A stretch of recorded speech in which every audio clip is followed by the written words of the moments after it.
തപാൽ വോട്ട് പൊട്ടിച്ച് തിരുത്തി എന്ന മുതിർന്ന CPM നേതാവ് ജി സുധാകരന്റെ പരാമർശം തള്ളി അന്നത്തെ LDF സ്ഥാനാർത്ഥി KV ദേവദാസ്.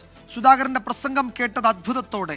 അങ്ങനെ ഒരു സംഭവം നടന്നിട്ടില്ലെന്നും എന്തുകൊണ്ടാണ് സുധാകരൻ അങ്ങനെ പറഞ്ഞതെന്ന് അറിയില്ല എന്നും KV ദേവദാസ് 24-നോട് പറഞ്ഞു. അതേസമയം ജി സുധാകരന്റെ പരാമർശത്തിൽ തുടർ നടപടികൾക്കായി നിയമോപദേശത്തിനായി കാത്തിരിക്കുകയാണ് പോലീസ്.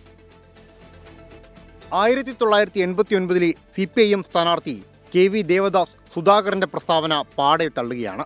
എനിക്ക് അത്ഭുതം തോന്നി ആ റിപ്പോർട്ടുണ്ടപ്പോൾ എന്താ ഇങ്ങനെ പ്രതികരിക്കാൻ. എൻ്റെ ശ്രദ്ധയിൽ സ്ഥാനാർത്ഥി എന്നുള്ള രൂപത്തിൽ എൻ്റെ ശ്രദ്ധയിൽ ഇങ്ങനെ ഒരു സംഭവം പെട്ടിട്ടില്ല. ആരും എൻ്റെ ശ്രദ്ധയിൽ പെടുത്തിയിട്ടുമില്ല. അങ്ങനെ ഒരു കാര്യം സംഭവിച്ചിട്ടില്ല, ആരും ശ്രദ്ധയിൽപ്പെടുത്തിയിട്ടുമില്ല.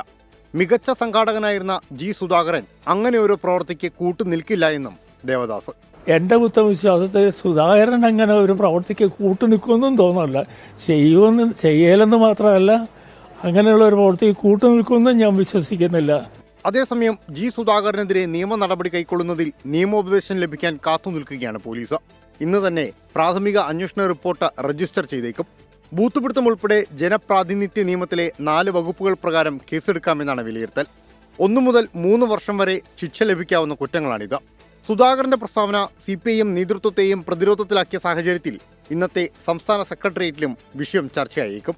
24 ആലപ്പുഴ.